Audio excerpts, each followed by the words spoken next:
오늘의 말씀의 제목은 믿는 자에게 영생을 얻게 하려 하심입니다.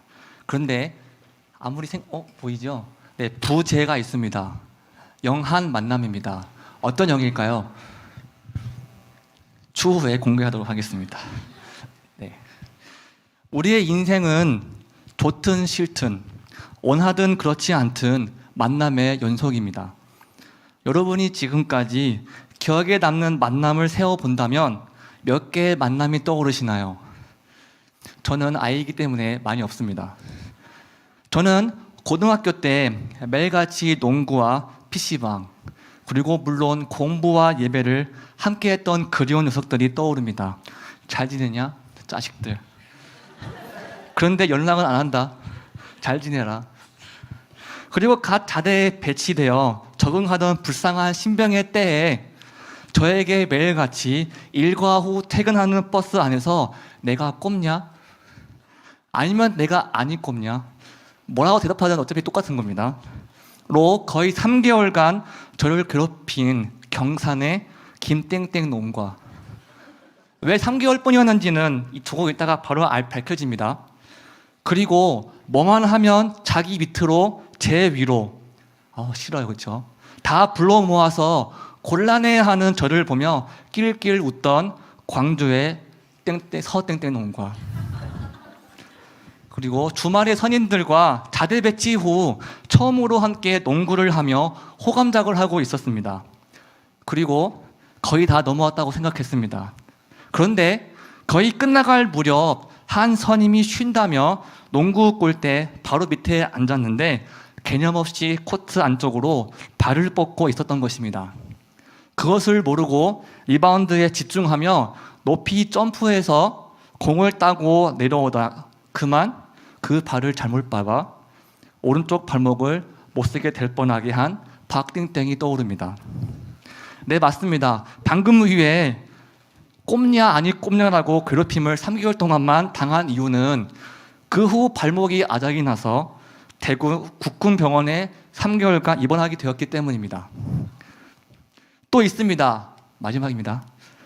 의대에 다닐 때 제가 멱살 캐리하며 어떻게든 꽈락을 면하게 해주고 어떻게든 술, 담배 끊고 교회 다니게 하고 싶었던 하나뿐인 1년 과 선배가 생각납니다. 네, 물론 아주 예쁜 누나였습니다. 그런데 나중엔 포기해버려서 아쉽고 미안한 만남이 있습니다. 만남은 좋은 만남도 있고 싫은 만남도 있습니다. 좋은 만남이면 우리가 함께 즐거워지고 나쁜 만남이면 벌써 그 얼굴에 싫어를 달고 삽니다. 그뿐인가요? 눈물과 상처와 부끄러움과 후회와 분노와 짜증을 달고 살아야 하는 나쁜 만남도 있습니다. 또한 만남은 강력합니다.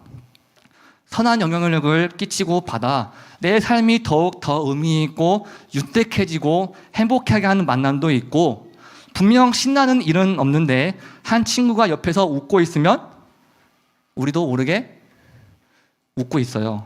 아닌가요?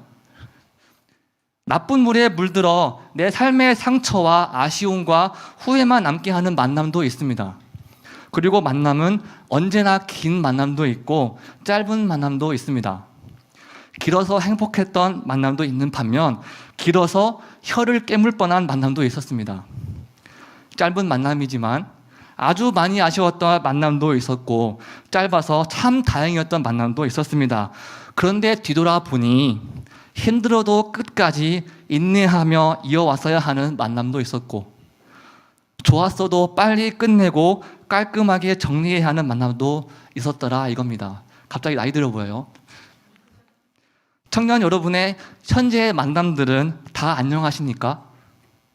혹시 회복되어야 하는 만남이 있는데 어떠한 이유에서든지 선뜻 나서지 못하고 방치하는 또는 포기해버리고 잊혀져 가는 만남이 있으신가요? 어서 그 만남이 주님의 은혜로 용기를 얻어 잘 회복되어 가기를 주님의 이름으로 소원합니다. 또한 빨리 끊어버려야 하는 만남이 있는데 잘 안 끊어지는 만남이 있으신가요? 어서 빨리 끊어지고 멀리하고 청산되어져 가기를 바랍니다. 자, 이쯤이면 제가 무슨 만남을 이야기하고 하기 위해 달려왔는지 다들 눈치채셨죠? 여러분은 예수님을 만나셨습니까? 그리고 그 만남의 상태는 안녕하신가요?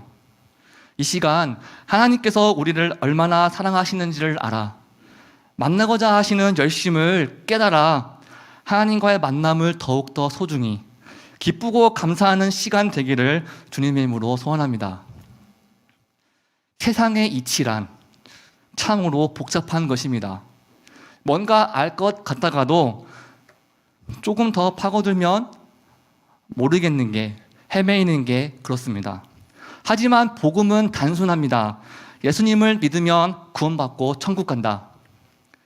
그러면서 동시에 복음은 한 시대의 지식 그 잡채라고 할 수 있는 엘리트 지도자도 대경 실색해 할 만큼 심오하기도 하고 아주 많은 사람들이 구원을 받지 못했을 정도로 어려운 것이기도 합니다.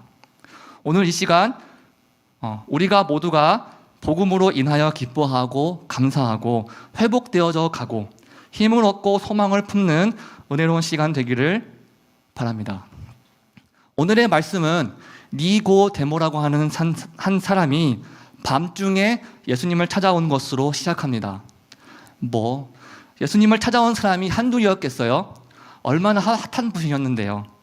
그런데 무엇이 특별하냐면 이 자가 바리새인이자 유대인의 지도자였다는 거예요. 바리새인이라 하면 예수님께 독사의 자식, 맹인, 마귀의 자식, 외식하는 자 등이라고 큰 질타를 받았던 사람들입니다. 그러니까 우리 입장에서는 굉장히 좀 거시기한 사람들이에요. 그들은 어떻게 해서든 예수님이 가짜라는 것을 밝혀내어 없애려고 했던 사람들입니다. 당연히 예수님이 하나님의 아들이시오 우리의 구주시라는 것을 믿지 않는 사람들이었습니다. 거기다가 더 특별한 것은 유대인의 지도자였다는 거예요. 어떠한 지도자였냐면요, 당시 유대인들에게는 로마 제국으로부터 자치권을 받아 유대의 종교적, 행정적 문제를 결정하고 재판하는 최고의 의사결정 기구가 있었는데 예루살렘 사내들인 공의회라는 것이었습니다. 그리고 니고데모는 그 공의회에 속한 71명의 회원 중에 한 명이었습니다. 대단한 큰 인물이었죠. 그런데 그런 자가 밤에 예수님을 찾아왔습니다. 왜 밤이어야만 했을까요? 솔직히 말하면 정확히 몰라요. 사람들이 두려워서 사람들의 눈을 피해 밤에 왔다고 말하는 사람들도 있고, 또는 그 당시 니고데모의 영적 상태를 의미하는 것이라고 하는 사람들도 있습니다. 또 혹자는 예수님이 얼마나 핫하신 분인데 아침에 찾아오면 예수님과 독대라도 할 수 있었을까요? 그래서 사람이 많이 없는 또는 없는 밤에 오신 거죠 라고 말하는 사람들도 있습니다. 하지만 어쨌거나 저쨌거나 분명한 것은 니고데모가 자신이 목격한 예수님의 기적들 때문에 예수님을 찾아왔다는 것이에요. 그러면 이 자는 뭐하러 왔을까요? 다른 바리새인들처럼 어려운 질문들로 시험하여 스스로를 높이고 의롭다 하고 저 예수님이라 자칭하는 자를 하나님을 모독하는 자로 정죄하고 없애려고 했을까요? 이 바리새인은 좀 남달랐습니다. 2절 말씀에 이미 그가 예수님을 랍비, 그리고 하나님께로부터 온 선생, 하나님이 함께 하시는 이라고 자신의 입장을 분명히 했습니다. 적어도 이 사람은 예수님을 공격하고 시험하러 온 것이 아니라는 것을 알 수 있습니다. 이스라엘의 랍비, 유대인의 지도자인 그는 늘 영적인 것을 고민했고 구약 성경을 아주 잘 마스터한 사람이었습니다. 그런 그가 예수님을 랍비라고 높이고 예수님께 가르침을 얻으려고 왔습니다. 왜일까요? 예수님께서 행하신 많은 표적을 보았기 때문입니다. 그러면 여러분에게 묻고 싶습니다. 이 니고데모라 하는 자가 예수님을 찾아온 동기가 올바를까요? 끄떡끄떡 절레절레. 표적을 보았기 때문에 예수님을 찾아왔습니다. 맞아요? 맞아요? 요한복음은 바로 이 표적만을 의지하고 쫓는 것을 잘못된 복음이라고 말하고 있습니다. 왜냐하면 예수님께서 표적을 행하신 것은 그가 전할 참된 메시지를 선포하고 가르쳐 주시고 듣게 하시기 위한 것이라고 강조하셨기 때문입니다. 그러니까 뭐가 중요한 것이에요? 표적인가요? 말씀인가요? 예수님이 행하신 기적인가요? 아니면 그 기적을 행하신 예수님이신가요? 사랑하는 청년 여러분, 표적만 쫓아 사는 것은 잘못된 믿음입니다. 복음이 아니에요. 표적만을 쫓는 사람들을 예수님은 마태복음 12장 39절에서 악하고 음란한 세대가 표적을 구한다고 하셨습니다. 하나님, 제게 이것을 주세요. 이렇게 하게 해주세요. 이것을 보여주세요. 그러면 믿을게요가 올바른 동기가 아니라는 것입니다. 여기 계신 우리 모든 청년 여러분들은 예수님이 하늘에서 인간의 몸을 입고 오시기까지 우리에게 들려주시려고 하셨던 그 복음, 그리고 말씀 그 자체이신 예수님을 믿는, 따르는, 구하는 청년들이 되기를 바랍니다. 그렇게 니고데모와 예수님의 첫 번째 만난 이야기는 오늘의 본문 말씀 3장 1절부터 15절까지 세 개의 질문과 답으로 묘사됩니다. 물론 질문자는 니고데모 씨고 답변자는 예수님입니다. 첫 번째 질문은 본문에 기록되어 있지는 않아요. 하지만 예수님이 하신 대답을 미루어 보면 질문을 대충은 알 수 있습니다. 예수님께서 동문서답하신 게 아니라면요, 마치 오늘 어떤 옷을 입을까요? 라고 했더니 와, 오늘 여행 재밌겠다. 또는 오늘 저녁 뭐 먹을까요? 했더니 사실 오늘 나 좀 힘든 일이 있었어. 이런 정신 나간 대화가 아니었다면요. 그래서 유추해낸 질문은 랍비여, 당신은 하나님의 나라를 도래시키기 위해 오셨습니까? 또는 하나님의 나라는 어떻게 알고 볼 수 있습니까? 정도입니다. 이 질문에 대한 예수님의 대답은 3절 말씀에 사람이 거듭나지 아니하면 하나님의 나라를 볼 수 없느니라 였습니다. 여기서 거듭나야 한다는 말씀은 그 단어의 원어 헬라는 아노텐이라는 단어인데, 이 말은 우선적으로 위로부터라는 뜻이고 2차적으로는 다시를 뜻하는 부사입니다. 즉 하늘로부터 다시 태어나야 한다고 말씀하신 것입니다. 오늘날에도 거듭나다라는 말이 종종 사용되고 있습니다. 첫 번째, 성적이 아주 개판을 친 한 유명 스포츠 구단에서 기존의 부진한 감독을 해임하고 새로운 유능한 감독을 영입하고 나면 스포츠계에서는 이 구단이 거듭났다고 보도합니다.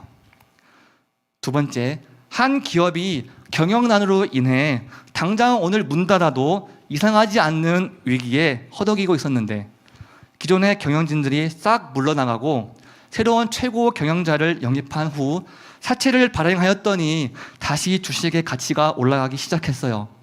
그러한 회사를 거듭났다고 합니다.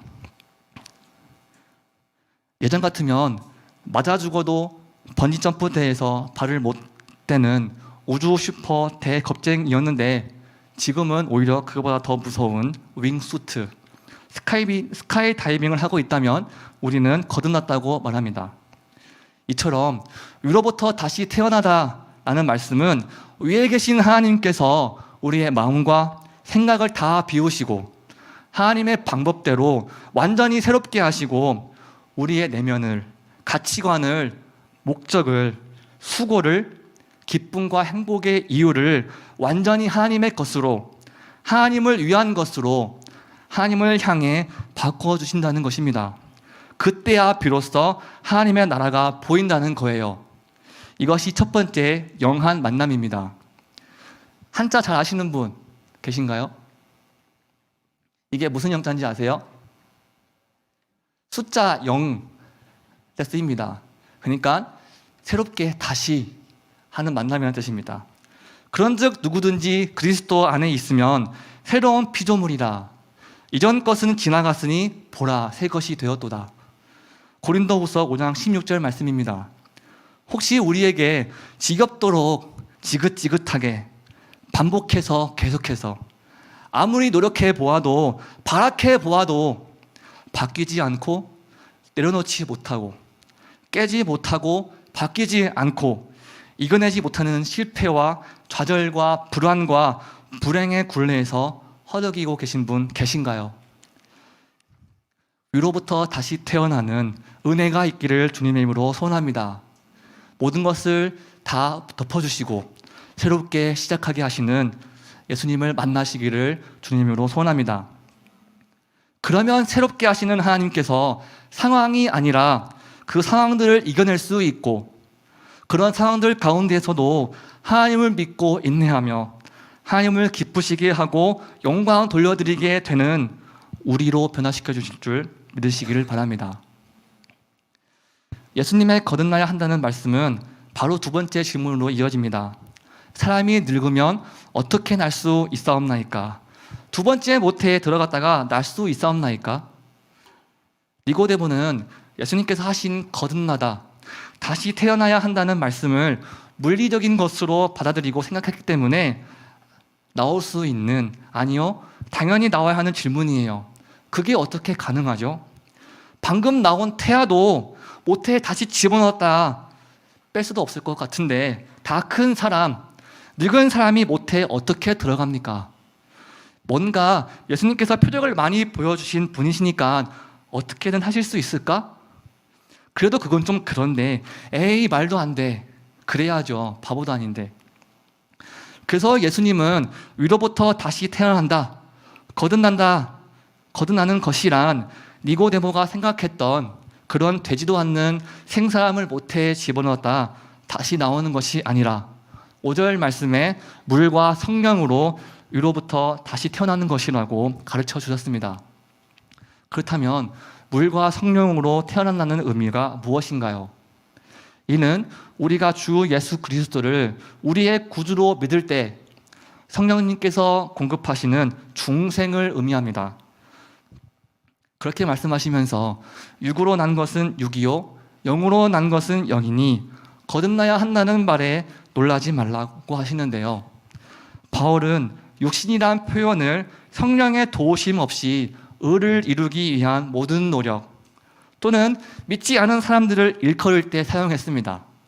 성령님이 함께 하시지 않는 모든 수고가 영의 것이 아니라는 거예요. 그러니까 한마디로 성령님의 도우심으로 성령님과 함께 살아가야 하는데 바로 그 성령님을 어떻게 보고 알 수 있냐는 거예요. 이에 예수님은 바람으로 성령을 설명해 주셨습니다. 바람은 정말이지 보이지 않습니다. 혹시 바람 볼 수 있는 분 계세요? 바람이 무슨 색깔이던가요? 네, 다행입니다. 없으셔서. 바람은 정말이지 임의대로 붑니다. 바람이 불면 바람 소리를 들을 수 있지만 이 바람이 어디서 온 건지 그리고 어디로 가는지 알 수 없듯이 성령님도 볼 수는 없지만 성령님이 역사하시면 알 수 있습니다. 그런데 그 임의대로 부는 것 같은 바람을 하나님께서 움직이십니다. 원하시는 때에 원하시는 곳으로. 이것이 바로 하나님께서 사람들을 믿음으로 이끄시는 방법입니다. 원하시는 때에 원하시는 방법으로. 이것이 두 번째 영한 만남입니다. 바람이 보이지 않듯이 하나님도 보이시지 않지만 바람이 방방 곳곳에 있듯이 하나님도 무소부재하십니다. 바람이 잔잔하게 불 때에는 바람의 존재를 망각하고 살지만 강한 바람이 불 때 바람의 존재와 위력을 비로소 다시 확인하는 것처럼 성령 하나님께서 우리 삶 가운데 다시 그리고 계속해서 강력하게 역사하셔서 하나님의 사랑과 선하심과 위대하심을 알고 믿게 하시기를 주님의 이름으로 소원합니다. 예수님께서 물과 성령으로 나야 한다는 말씀을 들은 니고데모의 리액션은 띠용이었습니다. 니고데모는 자신이 지금까지 배우고 쌓아온 지식과 경험으로 예수님의 말씀을 이해해 보려고 아주 열심을 다했을 거예요. 하지만 육의 것은 영의 것을 나게 할 수 없어요. 하나님이 계시해 주지 않으시고 믿게 하시지 않으면요, 그래서 그는 어찌 그러한 일이 있을 수 있나이까? 라고 물어본 것입니다. 그래서 예수님은 이것 하나조차도 알지 못하고 믿지 못하는 니고데모를 혼내십니다. 아니, 나보고 랍비라며, 하나님의 선생님이라며. 그러면 들어야지, 믿어야지. 왜 계속 어떻게 그런 일이 있을 수 있으니까만 하고 알려달라고 해서 알려줬더니 안 믿네. 지금 예수님은 땅에 일어나는 일들을 말하셨을 뿐인데 이해 못하고 믿지 못하면 하늘의 일들은 어떻게 알고 보고 믿는다는 거죠? 하나님의 나라는 어떻게 듣고 믿으려고요? 이런 말씀을 하실 수 있는 이유는 오직 예수님 한 분만이 이 땅에 오시기 전에 하늘에 계셨었기 때문에 그렇습니다. 하늘에서 오셨기 때문에 하늘의 일을 말하실 수 있는 겁니다. 그러니 바로 하늘에서 오신 이 예수님이 하시는 말씀에만 권위가 있습니다. 예수님을 통해서만 하나님의 나라를 볼 수 있고 갈 수 있습니다. 사랑하는 청년 여러분, 예수님의 가르침에, 하나님의 말씀에 올인하시기를 주님으로 소원합니다. 그러시면서 모세가 광야에서 들어올린 놋뱀 이야기를 하시는데요. 하나님께 죄악을 행하여 심판으로 인하여 불뱀에 물려 죽게 되었는데 하나님이 구원의 방편으로 백성들이 장대를 바라보면 낳게 하신 사건입니다. 이와 같이 성육신하여 오신 하나님의 아들 예수님도 모든 사람들이 볼 수 있도록 들리셔야 했습니다. 죄 없으신 완전하신 분께서 마치 정죄받은 흉악한 죄인처럼 십자가의 형을 받고 달리셔야 했습니다. 왜냐하면 누구든지 예수 그리스도를 보고 믿고 영생을 얻을 수 있도록 하시기 위해서요. 저 광야 땅에서 죄 때문에 다 죽어가는데 저 놋뱀을 보면 살리라 라는 말을 들었을 때 다 죽어가는 몸으로 마지막 남은 힘을 다 짜내어 믿음으로 놋뱀을 끝까지 본 사람들은 살았습니다. 그런데 아니, 약이 아니라 저 장대를 보라고? 지땡땡하네. 아이고, 내 기구한 인생 하며 신세 한탄하고 포기하거나 살아야 돼, 살고 싶어 하면서 얼마 남지 않는 힘으로 믿음 대신 다른 것을 해보려던 사람들은 다 죽었습니다. 예수님만 믿는 것, 바라보는 것도 똑같습니다. 우리를 구원하시려고 저 십자가에 달리신 예수님을 끝까지 바라봐야 해. 그러면 살아. 아무리 봐도 어떻게 되어도 난 예수님만 믿고 따라갈래. 그래야 구원이 있어. 필히 예수님께서 나를 구원해 주실 거야 라고 믿는 사람이 구원을 얻게 될 것입니다. 여러분, 쉽지 않다는 거 다 아시죠? 먹은 나이가 몇 개고 해온 신앙생활이 몇 해인데 그래도 믿음이 있으면 되고 믿음이 없으면 안 됩니다. 이제 드디어 요한복음 3장 16절 말씀입니다. 함께 암송해 보실까요? 땅을 이처럼 사랑하사 독생자를 주셨으니 이는 자가 멸망하지 않고 영생을 얻게 하려 하십니다. 암생이래. 암송이 함께 있는 것이 되었습니다. 하나님이 우리를 이토록 사랑하신대요. 독생자를 십자가에 내어 주시기까지 말 다 끝. 뭔 증거가 더 필요하고 뭘 있다 나중이에요. 아멘 해야죠. 믿어야죠. 예수님을 주시면서까지 살리신 우린데요. 사랑하시는데요. 하나님께서 설마 우리를 포기하실까요? 방치하실까요? 아니면 후회하실까요? 하나님의 사랑은 정말이지 확실합니다. 영생은 믿었던 사람이나 나중에 또는 다음에 믿을 사람에게 주시는 것이 아닙니다. 끝까지 믿는 자에게 얻게 하시는 하나님의 사랑의 선물입니다. 영생은, 구원은 우리 육신의 수고로 결코 얻을 수 없습니다. 영생은 하나님께서 하신 말씀을, 우리에게 독생자를 주셨음을 믿을 때 선물로 받게 되는 것입니다. 그런데 예수님께서 분명히 믿음으로만, 믿기만 하면 주신다고 분명히 말씀하셨는데 지난 2000년간 아주 많은 사람들이 아주 열심히 복음에다, 이 믿음에다가 계속해서 뭔가를 첨가시키려는 이해할 수 없는 뻘짓을 해왔습니다. 믿음만으로 이겠냐?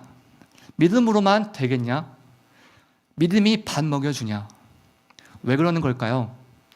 너무 쉬워서 자체 난이도를 올리려고요? 불안해서요.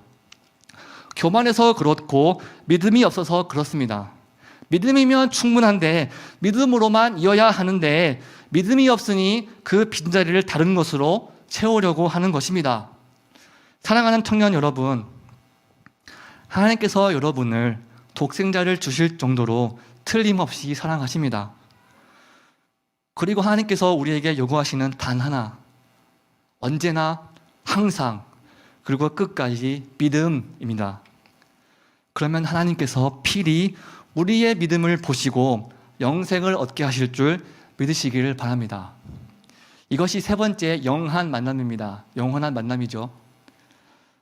영생을 얻게 하신다고 하시는데 지금 당장은 좀 죽어도 돼 하신다면 좀 그렇지 않아요? 그럼 영생 얻기 전까지만 제가 알아서 살아볼게요. 그러다가 마지막 순간에 딱 영생을 주세요. 이런 생각과 말이 자연스럽게 나와야죠. 그런데 그런 거 아닙니다.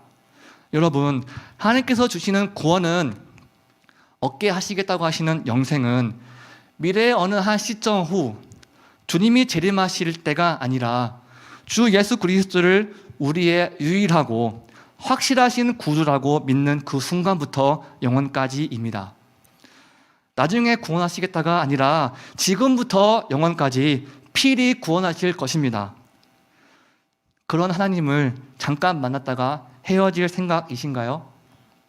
지금은 필요 없으니 나중에 아쉬워지면 그때 만날 생각을 하시나요? 만남은 한 사람만 죽어라고 희생하고 노력한다고 절대 오래 갈 수 없습니다. 양쪽이 서로 신뢰하고 사랑하고 뜻을 같이 하고 계속 만나려고 부단히 노력해야 그 만남을 이어갈 수 있습니다. 하나님은 우리에게 영원히 만나자고 말씀하셨습니다. 우리도 하나님을 영원히 만나고자 전심전력을 다하시기를 주님의 이름으로 소원합니다. 마지막으로 하나님은 아들을 이 세상을 구원하시려고 보내셨습니다. 우리를 구원하시려고 오셨습니다. 이것이 바로 네 번째 영한 만남입니다. 혹시 이 영이 어떤 한자인지 아시는 분 계신가요? 옷길 영자인데요. 근데 중국에서는 뭔가 인도하다 할 때 쓰는 한자입니다. 그러니까 따라간다, 이끌림을 받는 만남이라는 뜻입니다. 우리는 우리 스스로를 구원할 수 없습니다. 그래서 하나님께서 아들 예수를 구원자로 우리에게 보내주셨습니다. 그 뜻은 바로 예수님을 따라가라입니다. 네, 어디 한번 잘 구원해 보세요. 하는 그런 잘못된 태도가 아니라 믿는 자라면 나를 구원하신 주님을 믿고 따라가야 하는 만남이어야 합니다. 예수님만을 끝까지 졸졸 따라가면 심판은 비켜가고 은혜와 사랑과 영생만 있을 줄 믿으시기를, 그리고 받고 얻으시기를 주님의 이름으로 소원합니다. 이렇게까지 하나님께서 우리를 향한 사랑과 영원한 생명을 약속해 주셨습니다.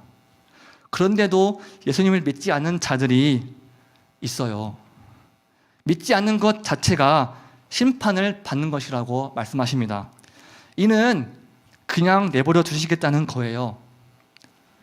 예수님께서 무슨 말씀을 하시는지 듣지 않게 하시겠다는 거예요. 무슨 일을 하든 상관하지 않으시겠다는 것입니다. 보지 못하고 따라가지 못하게 하시겠다는 거예요. 좋아요? 만약에 한 갓난아기가 젓가락을 두고 콘센트를 향해 직진하고 있습니다. 여러분이 부모님이시라면 어떻게 하시겠습니까? 아이고, 한번 당해봐라. 그러면 죽습니다. 사랑하면 사랑할수록 더 혹독하게 혼내는 겁니다. 그래야 다음에 하지 않죠. 하나님께서 우리를 그냥 내버려 두시는 것이 하나님의 사랑이 아닙니다. 예수님이 구원해 주시지 않으시면 그 끝은 멸망의 심판이 있습니다. 사망이요 지옥만 남게 됩니다. 여러분은 예수님을 만나셨습니까? 그냥 지나가시게 내버려 두시겠습니까? 어서 가서 주님을 따라가는 청년들이 되시기를 주님의 이름으로 소원합니다. 네, 이제 마무리하려고 하는데요. 올라와 주세요. 여러분은 주님을 만나셨습니까? 그리고 지금도 주님을 잘 만나고 계신가요? 혹여나 예수님의 하나님의 짝사랑은 아닌가요?